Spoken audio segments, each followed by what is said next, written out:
बिस्मिल्लाहिर्रहमानिर्रहीम। अस्सलाम वालेकुम डियर स्टूडेंट्स। होप सो आप लोग अल्लाह ताला के फ़ज़ल व करम से बिल्कुल ठीक ठाक और खुश हैं। सो स्टूडेंट्स, हम हेमिकोऑर्डिनेटा वाला चैप्टर नेक्स्ट कंटिन्यू करेंगे और इसके अंदर नेक्स्ट है सब फाइलम सेफेलोकोऑर्डिनेटा। इस चैप्टर का आखिरी सब फाइलम है। इसके बाद इसमें फ़र्दर फाइलोजेनेटिक कंसिडरेशंस आएंगे और ये चैप्टर ख़त्म। तो अल्लाह का नाम लेके इसको स्टार्ट करते हैं और इंशाल्लाह आज या कल हम फ़िशेस वाला चैप्टर उसका इंट्रोडक्शन पढ़ेंगे और उसके बाद क्लासिफिकेशन। तो सब फाइलम सेफेलोकोऑर्डिनेटा ग्रीक वर्ड है कि फेलो से मीन्स हेड और Latin word chorda means cord. तो इनका हेड और नोटोकॉर्ड आपस में अटैच्ड होते हैं, इस वजह से इनको सेफेलोकोऑर्डिनेटा कहा जाता है। इनको कॉमन वर्ड्स के अंदर लैंसेलॉट्स कहा जाता है और कॉमन इंग्लिश के अंदर भी यही वर्ड यूज़ किया जाता है। इम्पॉर्टेंट ये इसलिए हैं कि इनके अंदर एडल्ट्स के अंदर कोऑर्डिनेट्स वाले चारों कैरेक्टरिस्टिक्स पाए जाते हैं और इनको ज़ूलॉजी के कोर्सेज़ के अंदर, जिस तरह से आप पढ़ रहे हैं बेसिक ज़ूलॉजी के अंदर, और बच्चों को कोऑर्डिनेट्स के करैक्टर्स सिखाने के लिए प्रैक्टिकल के अंदर as a model organism use किया जाता है। आप लोगों ने प्रैक्टिकल के अंदर भी इसकी एक एग्ज़ाम्पल कवर की हुई है और अपनी कॉपीज़ पे बनाया हुआ है, जिसको ब्रेंकियोस्टोमा कहा जाता है या फिर उसका दूसरा नाम एम्फियोक्सस है। तो सब फाइलम सेफेलोकोऑर्डिनेटा के अंदर दो जीनस आते हैं, एक जीनस ब्रेंकियोस्टोमा जिसमें एम्फियोक्सस है और दूसरा एस्मेट्रॉन। तो टोटल इसकी 45 स्पीशीज़ हैं। तो सारी दुनिया में पाए जाते हैं, लेकिन जो थोड़ा ठंडा पानी है वहाँ पे ये ज़्यादा होते हैं, कम गहरे पानी के अंदर पाए जाते हैं। और जहाँ पे पानी साफ़ होता है वहाँ पे ये बॉटम सबस्ट्रेट्स रेत वगैरह के आसपास पाए जाते हैं। तो ये इसकी एग्जांपल है जिसको एम्फियोक्सस कहा जाता है, ब्रेंकियोस्टोमा, दोनों नाम इसी के हैं। इम्पॉर्टेंट इसलिए है कि इसके अंदर कोऑर्डिनेट्स वाले character through out the life पाए जाते हैं।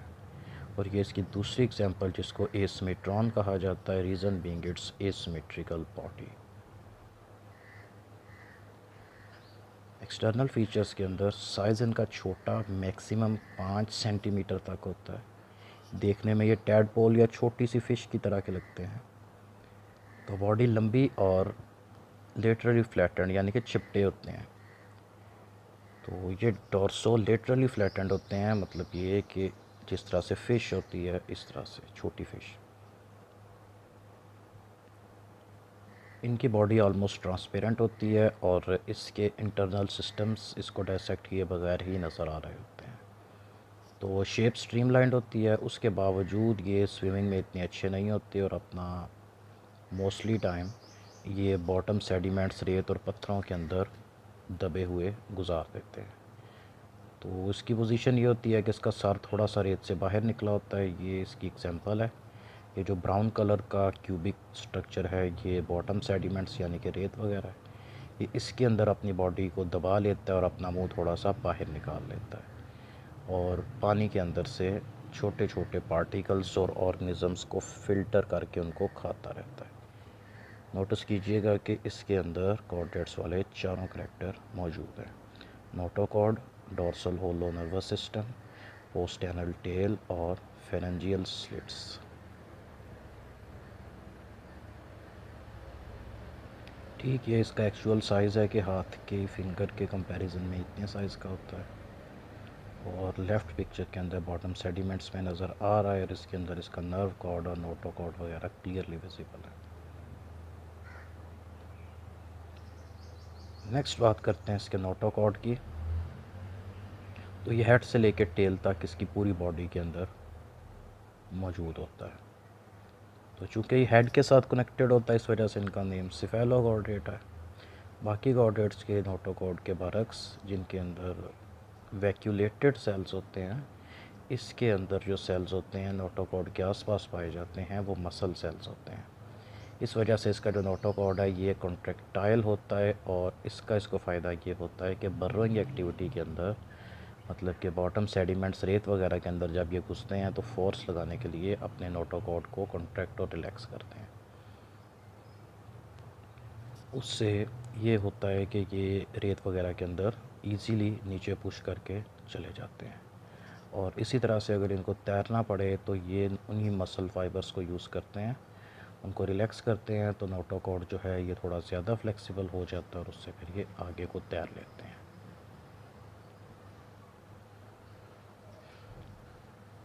ठीक, ये इसके मसल्स का थोड़ा ओवरव्यू है। इसके अंदर सेगमेंटेड मसल्स पाए जाते हैं, ये यहाँ पे मेंशन है। एक्चुअल पिक्चर के अंदर ये यहाँ पे और यहाँ पे।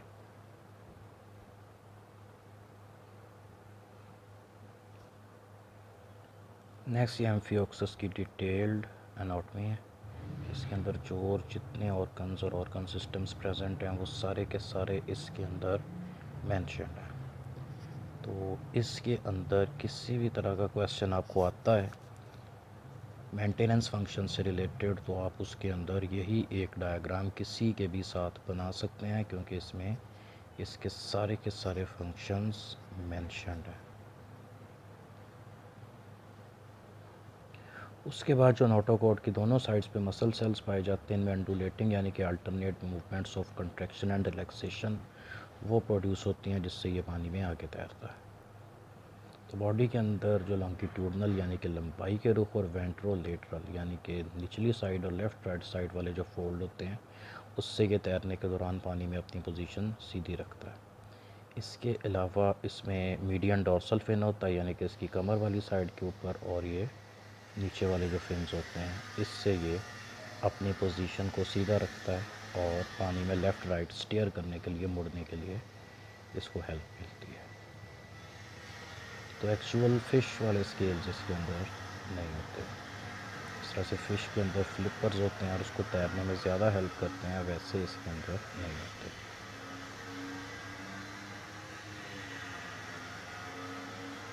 नेक्स्ट ये इसका ब्रेन है। इसका जो ब्रेन होता है इसको 3 पार्ट्स में डिवाइड किया जाता है, जिसके अंदर फोर ब्रेन, मिड ब्रेन और हाइंड ब्रेन है। और इसका जो फोर ब्रेन है ये 2 पोर्शंस के अंदर डिवाइड किया जाता है। फ्रंटल पोर्शन को टैलेंसेफ्लॉन कहा जाता है और उसके थोड़े पिछले पोर्शन को, जो कि दरमियान वाला और अंदर वाला पोर्शन भी बनता है, उसको डाइनसेफ्लॉन कहा जाता है।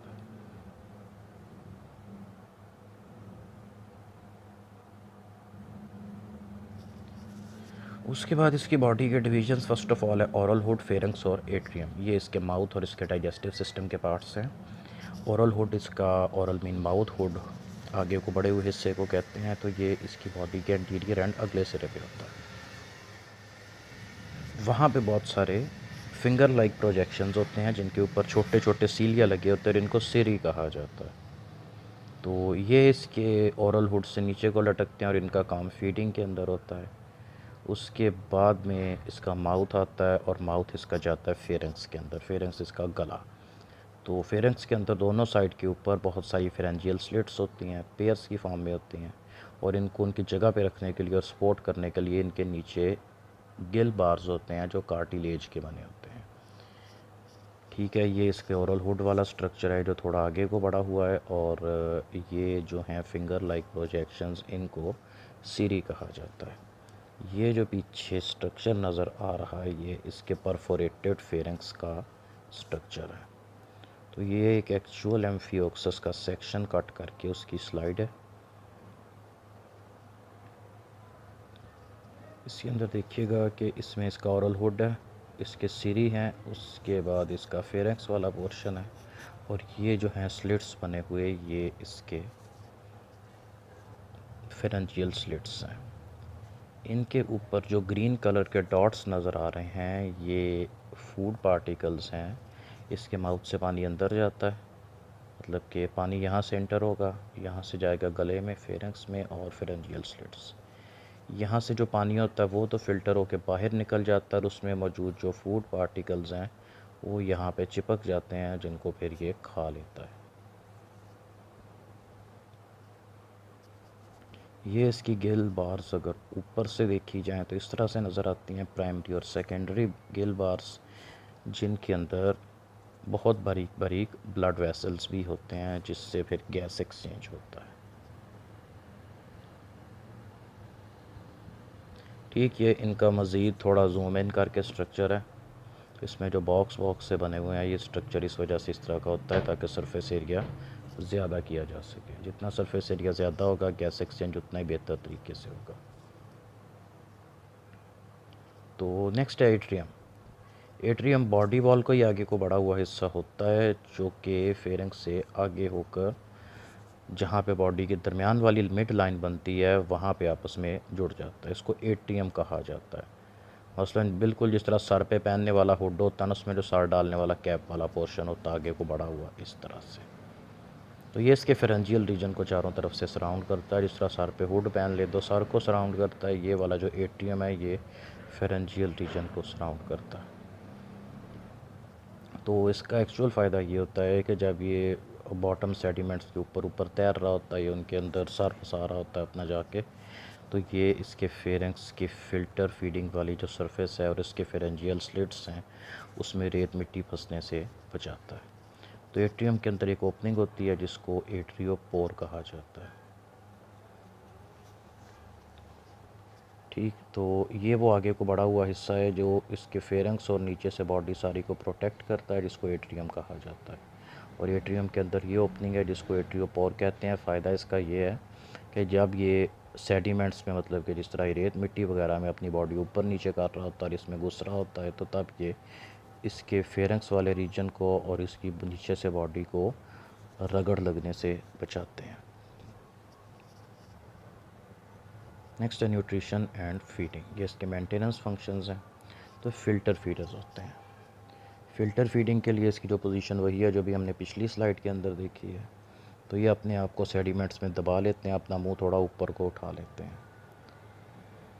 तो वंस अगेन इस पोजीशन के अंदर वाटर यहाँ से अंदर जाता है और इसके फेरेंजियल स्लिट से बाहर निकल जाता है लेफ़्ट राइट। तो वाटर के अंदर जो छोटे छोटे फूड पार्टिकल्स हैं वो फ़िल्टर होते हैं और वो यहाँ से फिर आगे इसके डाइजेस्टिव सिस्टम के अंदर और आगे चले जाते हैं। तो इसके अंदर जो इसके फेरेंजियल स्लिट्स हैं, यहाँ पे छोटे छोटे सीलिया भी लगे होते हैं। इसके अलावा इसके माउथ के आगे जो फिंगर लाइक प्रोजेक्शंस हैं, जिनको सिरी कहा जाता है, उनके ऊपर भी सीलिया लगे होते हैं। तो ये सारे के सारे मिलके फूड पार्टिकल्स को कैप्चर करने का काम करते हैं। इसके अलावा इसके जो गिल बार्स और फेरेंजियल स्लिट्स होते हैं, ये म्यूकस कवर्ड होते हैं और म्यूकस एक चिपचिपा मटेरियल है जिसके साथ फूड पार्टिकल्स चिमट जाते हैं।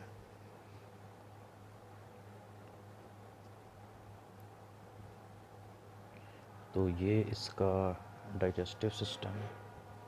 शुरू में इसके अंदर एक ऑर्गन होता है जिसको व्हील ऑर्गन कहते हैं। ये इसके बक्कल सीरी हैं और यहाँ पे इसका माउथ, इसका फेरेंक्स, ये इसका फूड कॉर्ड है, एसोफेगस खुराक की नाली, उसके बाद इसकी मिड गट का अगला पोर्शन, मिड गट का पिछला पोर्शन, उसके बाद इलियोकोलॉन रिंग यानी कि जो कि इस तरह से लार्ज इंटेस्टाइन आप कह लें, उसके बाद हाइंड गट और एनस।